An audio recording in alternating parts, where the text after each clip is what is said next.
You have three names. Yeah, Sir Bernard Conlon. Bernard Lawrence Conlon. Wow, you've got a that's nice. That's good. That's good. Man of Europe. A man of Europe and a man of this island as well. Of course. Why do you make the distinction? We are Europe. I don't make the distinction. This island was involved in Europe back when, other languages in Europe hadn't even emerged. Yeah. Talking about European languages, what about Gregory Campbell having a laugh at the Irish language? That's most un-European. It is. Where do you begin? You would have thought that this far into a kind of power-sharing government and a new dispensation, and so many years after the Good Friday Agreement, that kind of childish attitude would have evolved. He's got a PhD in cultural debauchery. He's a dreadful man doing that, because we should appreciate each other's difference. That's what Europe's all about. I guess so. I guess Sinn Féin used the Irish language a bit like Fianna Fáil did with the couple of Focal. Well, they do. But at the same time, we all should learn to indulge our own little... You're right. Yeah. And at the same time, Gregory Campbell ought to be aware of St. Paul's School out the road. Yes. A school that loves the Irish language. A school that welcomes in the Orange Order to talk to it. A school that embraces diversity. Mm-hmm. Mr. Campbell, I fear you are a backwoodsman from a bog somewhere up west of the Bann. I think that's possibly true. And you really ought to apologise. Not to Sinn Féin, wouldn't ask you to do that, but apologise to the good and decent people of this land, ordinary non-political people who love the Irish language. I saw Linda Irvine from East Belfast, Yes. Sister-in-law of the late David Irvine. David. I saw her I just happened to get a glimpse of the Nolan show last night. Yeah. And I don't think I can better what she said, basically. She just mentioned about a family that she was staying with in Donegal. Because she is an Irish speaker, Linda, she has learnt it. And a loyalist who speaks the Irish tongue. And it doesn't undermine her Britishness in any shape or form. But I think Gregory Campbell is a weak man, because if he needs something like that to shore up his identity, he's a sad man, and I'm sorry. Now, what about the people? This is rings of the resonances of the Wicker Man. You remember the film? Yes, indeed. Where they took the man and burned him in a huge wicker ball. Yes. They were at it, Guy Fawkes Night. They were in a small Kent town. They were burning an effigy of Jose Barroso. Exactly. They hit Europe, don't they? You know something, Rowan? I was listening to the radio this morning. It's on the headlines. The whole relationship between the UK and the European Union was the first headline on Radio 4 this morning when I woke up. I look at the front page of the Irish Times here in the studio. I see the face of the new commissioner, Jean-Claude Juncker. And his face is covering the front page of the Irish Times. There it is.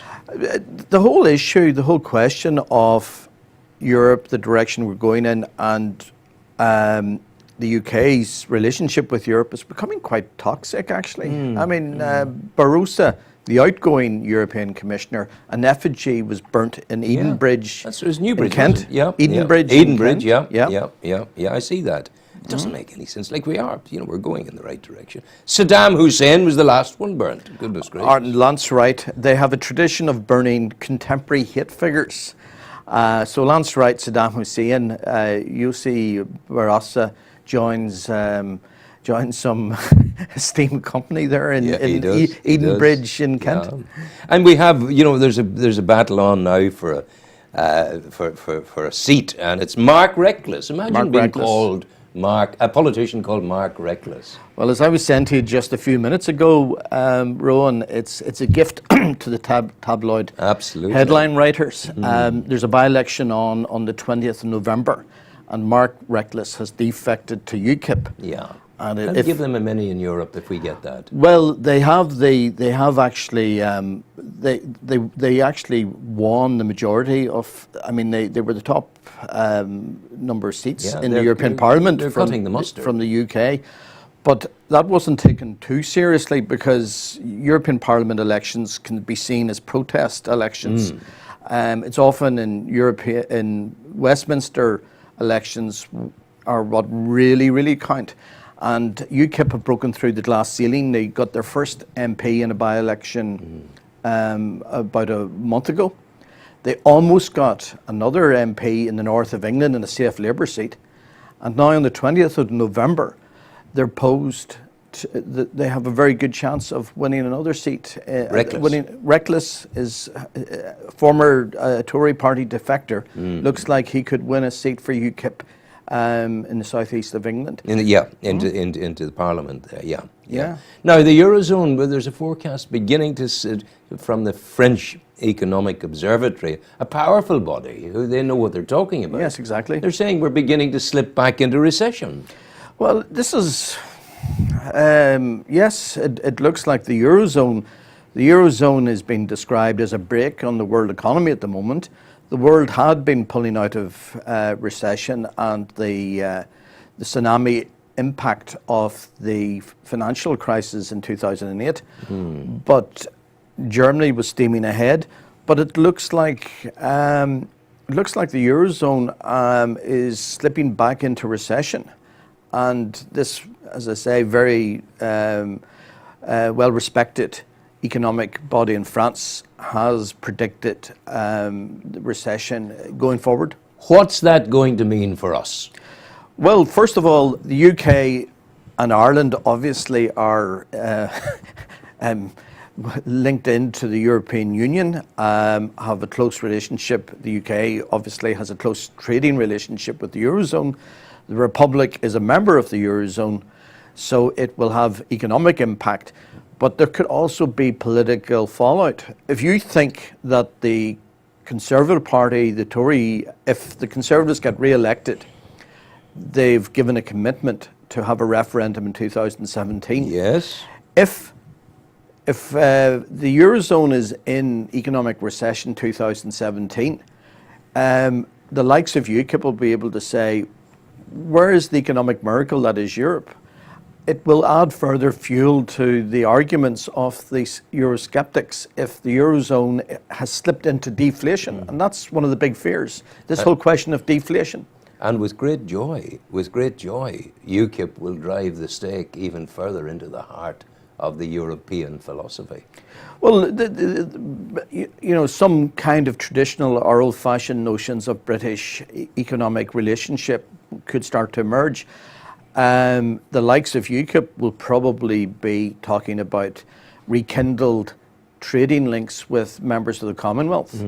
There will be also other kind of people within Britain will be starting to think, well, maybe we should be looking for closer trading links with the emerging economies. Yes. If you think about countries we're talking like India, we're talking China. Yeah, absolutely. And you said statistics coming out there, almost 25%, a quarter of the EU population are at risk of poverty. Yes. Is that an overstatement?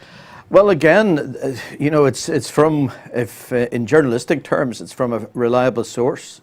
Eurostat is the actual statistical office of the European Union.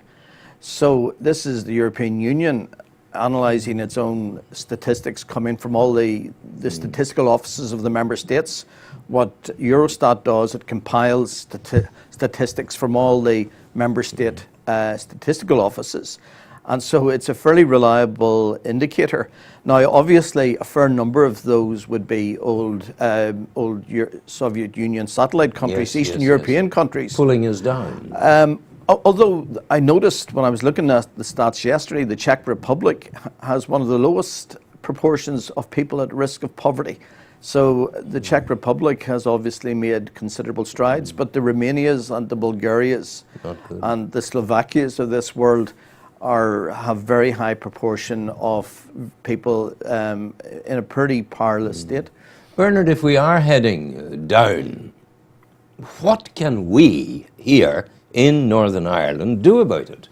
Presumably nothing. Well, I think I was at an event in Queen's University, Rowan, on the 9th of October.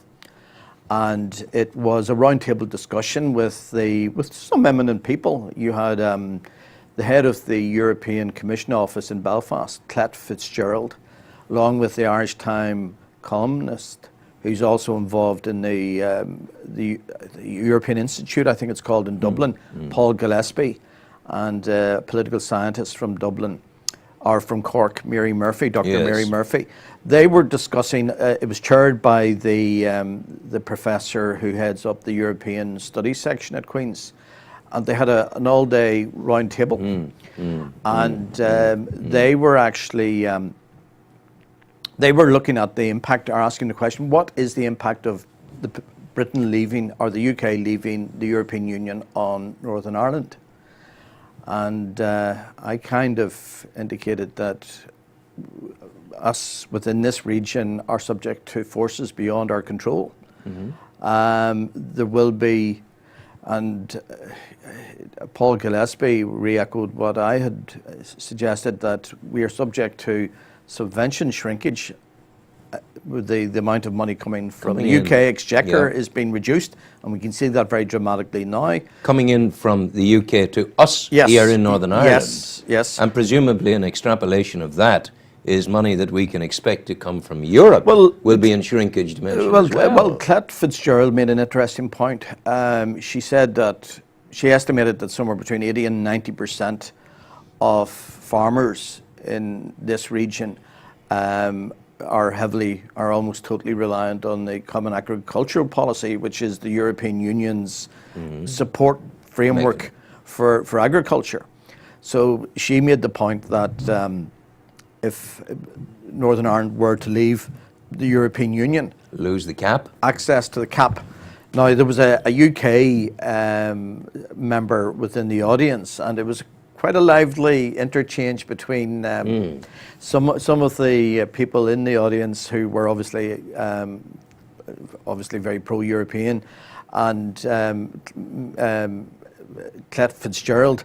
The interaction between Clet Fitzgerald, the head of the European Commission office in Belfast, and this UK member was an interesting exchange, and he was saying, well, we will save a lot of money from the money we pay into Europe, and we'll open up trading opportunities elsewhere, and there was a lively interchange. And we'll have a barren agricultural industry here. Well, look, I think we're entering into times that are not quite typical, Rowan. I think I studied history, and I think we're entering into a period when history is starting to speed up considerably. Wow. I actually think a lot of our preconceptions, from the after the Second World War, I think a lot of the kind of consensus type politics is giving way to a broader type of political context. And we've created this very globalized world. There are huge forces. There's huge movements of people. There is huge international travel.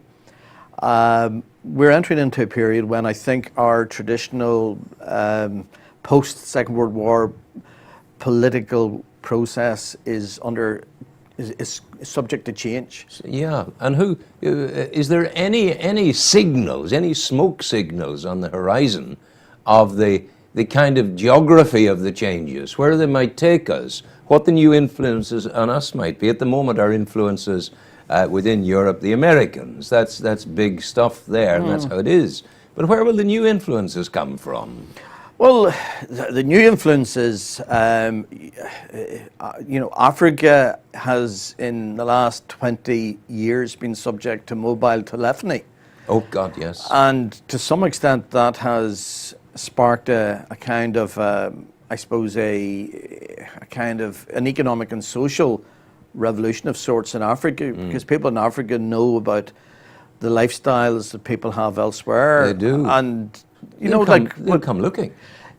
That creates expectation. The Chinese have obviously become a major force, an economic force. Things in Russia have changed. The whole global configuration has changed relatively quickly within 20 years. Now, that has just been an evolution over the last 20, 30 years. I think we're entering into a period now where the impact of this evolution is going to start manifesting. And a Europe that is either because of the economic outlook or because of recalcitrance by existing members like Britain, a Europe that is under pressure? Well, I think there should always be room for optimism, Rowan. I think sometimes when we get into a period of flux, even a period of turmoil, that's when we generate our best ideas. Yes. And I tend to think that the European process, I was there roughly from the mid-80s to the early 2000s, and there was a sequence of events taking place that, you know, people, if you were in Brussels, you knew about them, but the average citizen didn't really get involved. It'd be very difficult for the average citizen now not to be aware of Europe. Yes. Yes. It's now, I guess if you want to be vulgar about it, it's in our face. It is. It is. You know, when ordinary people are burning effigies in Kent, at least it means that people are engaged. Absolutely. It mightn't be the right sort of engagement. But they're there. But at least they're aware. And when people are engaged and aware, people were marching right across the Republic last weekend about water charges. And again, that has a relationship to Europe as well, because the structure of companies and all of that has been determined by what's happening in Europe. So I think we may, in the next 3, 4, 5 years, enter into a period of amazing discussion and debate. And maybe from that, we configure a more considered layout, you know. So a consideration that is long overdue when you regard the unseemly haste with which we amalgamated or allowed the amalgamation of the new emerging countries. Look, we're having, you know, people are starting to become engaged in politics. We saw it in Scotland. Yes. We saw the referendum, you know, a few years ago, one of the problems, ordinary people have become disenchanted a little bit with politics. But we saw with the Scottish referendum, real people getting involved in real engagement. And I think the young people in Spain and Greece and Portugal, they have a life to create, and there's 25% unemployment in Spain.